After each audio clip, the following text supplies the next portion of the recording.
menangkap saya Yasinta Yeni Sarimone dari Prodi Biologi. Di sini saya mengajar tentang mata pelajaran ekosistem. Selamat pagi anak-anak. Pagi Bu. Oke, Ibu akan belajar, kita akan belajar tentang ekosistem. Jadi tujuan pembelajaran kita hari ini adalah yang pertama mengidentifikasi satuan-satuan ekosistem. Yang kedua mengidentifikasi komponen ekosistem. Nah, yang terakhir menjelaskan interaksi antar komponen ekosistem. Nah, Ibu akan menjelaskan tentang ekosistem. Nah, apa sih ekosistem itu? Ada yang tahu nggak? Apa sih ekosistem itu? Tidak tahu Bu. Oke, Ibu akan menjelaskan ekosistem itu kesatuan interaksi antara organisme dengan lingkungan. Nah, contohnya ada kelinci, serigala yang berinteraksi dengan lingkungannya. Nah, misalnya serigala, kelinci membutuhkan udara untuk bernafas. Nah, di situ ada tanah. Tanah itu kan membutuhkan, karena rumput membutuhkan air. Nah, lanjut kita akan membahas satuan-satuan ekosistem. Nah, satuan-satuan ekosistem itu beberapa macam. Nah, yang pertama ada individu. Individu itu satu organisme. Jadi, satu organisme itu contohnya rusa. Nah, kemudian individu ini akan bergabung membentuk populasi. Nah, populasi itu sejumlah individu yang sejenis menetap di suatu wilayah. Contohnya, rusa bergabung dengan populasi. Nah, kemudian populasi ini akan membentuk komunitas. Jadi, komunitas itu hidup bersama dalam satu daerah. Contohnya, populasi kerbau, monyet, burung hantu. Nah, kemudian komunitas akan bergabung dengan berinteraksi dengan alamnya. Benda tak hidup, contohnya benda tak hidup itu batu, air, udara, dan lain sebagainya. Nah, ekosistem itu, Ibu tadi sudah menjelaskan ekosistem, apa sih ekosistem tadi itu? Jadi, ekosistem itu organisme, interaksi antara organisme dengan lingkungannya. Jadi, di sini ada bioma. Jadi, bioma itu kumpulan. Oke, kita akan lanjut.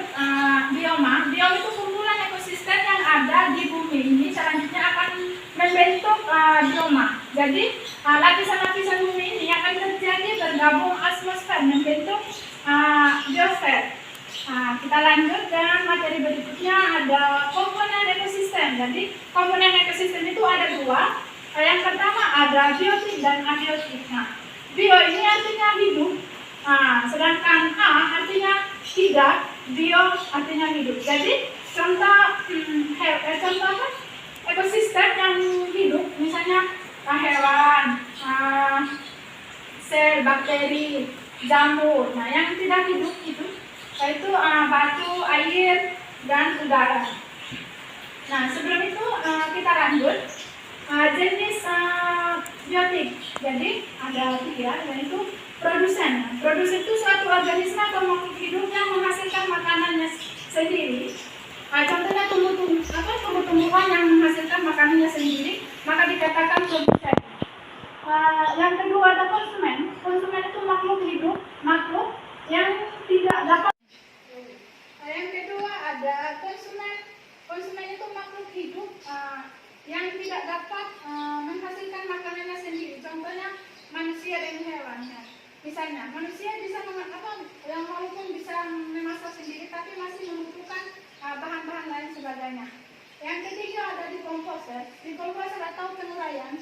Contohnya seperti bakteri dan jamur. Nah, tugasnya itu menguraikan zat sisa dan menjadi anorganik.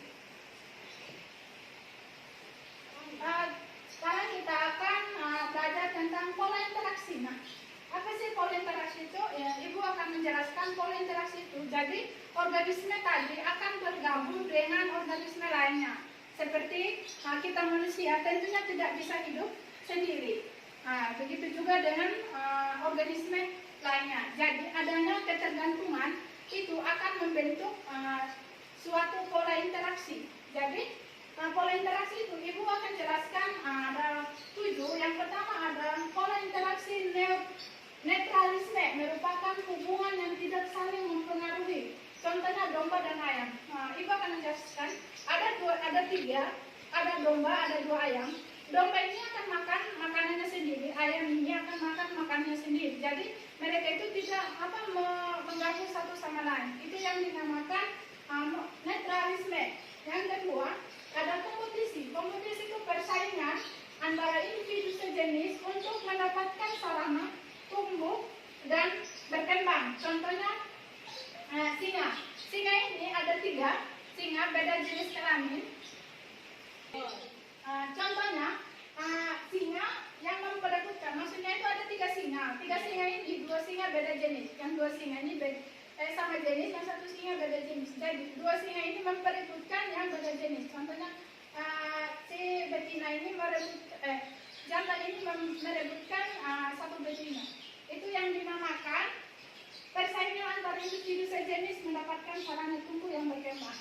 Oke, lanjut. Yang ketiga, predasi. Predasi itu dari kata predator. Jadi interaksi antar pemangsa dan mangsanya. Jadi yang dikatakan mangsa itu adalah harimau, yang dikatakan mangsanya itu rusa. Oke, lanjut. Yang keempat, peristiwa. Paratisme. Paratisme itu interaksi antar 2 organisme berbeda jenis, di mana satu pihak diuntungkan dan satu pihak dirugikan. Nah, contohnya yang diuntungkan itu nyamuk. Misalnya nyamuk. Nyamuk itu dia dapat menguntungkan karena dia dapat mendapatkan darah manusia misalnya. Dia sudah kenyang. Sedangkan yang merugikan adalah manusia. Dia merugikan karena gatal, dapat penyakit dari si nyamuk tadi. Oke, Ibu akan lanjut. Yang kelima, mutualisme. Mutualisme itu interaksi yang saling menguntungkan kedua belah pihak. Nah, maksudnya ada bunga dan kupu-kupu. Bunga dan kupu-kupu ini, si kupu-kupu ini akan makan madunya si bunga tadi. Nah, jadi bunga ini dia tidak merugikan karena menggerakkan atau mempermudah proses penyerbukan bunga. Jadi kupu-kupu tadi sama dengan bunga itu dua-duanya tidak saling menguntungkan karena interaksi yang saling menguntungkan kedua belah pihak. Yang keenam, konsumerisme. Komensalisme itu interaksi yang hanya menguntungkan satu pihak, namun pihak lain tidak diuntungkan maupun dirugikan. Maksudnya di sini Ibu akan menjelaskan. Contohnya ada ikan hiu dan ikan lemora. Nah, ikan hiu ini dia makan makanannya dan sisa-sisa makanan ini dimakan oleh ikan lemora tadi. Jadi ikan lemora ini dia dapat makanan dari sisa makanan ikan hiu tadi. Jadi mereka ini tidak merugikan. Yang ketujuh terakhir, amensialisme, yaitu interaksi antar organisme di mana salah satu penhambat pertumbuhan organisme, contohnya pohon pinus. Pohon pinus ini akan mengeluarkan yang namanya senyawa elopati yang dapat mengganggu kelangsungan hidup di sekitarnya. Nah, sehingga apabila ada tumbuhan yang peka terhadap elopati, dia akan musnah dan mati atau mati karena kalau berada di sekitar ini, namun tumbuhannya virus itu tidak akan berpengaruh apa-apa terhadap itu. Jadi di situ dia akan merugikan yaitu tumbuhan lainnya. Jadi dia itu tidak merugikan apa-apa. Oke, baik, penjelasan dari Ibu. Mungkin ada yang mau bertanya, silakan. Saya Bu, Ya, mungkin silakan. penjelasan dari Ibu saya belum mengerti tentang komponen ekosistem. Tolong dijelaskan ulang. Oke, Ibu akan menjelaskan pertanyaan tentang komponen ekosistem. Jadi mungkin Ibu tadi sudah menjelaskan, tapi ya ulang lagi ya. Jadi komponen ekosistem itu ada 2, perhatikan ya. Ada biotik dan abiotik. Jadi bio artinya life, life itu hidup. Ya, abiotik A dikatakan tidak, jadi bio artinya hidup. Jadi contohnya hewan itu yang hidup, contohnya adalah hewan sel bakteri jamur. Sedangkan yang tak hidup adalah air, udara dan batu. Mungkin itu dari penjelasan saya sudah mengerti? Sudah Bu. Oke, baik. Terima kasih. Mungkin itu saja penjelasan dari saya.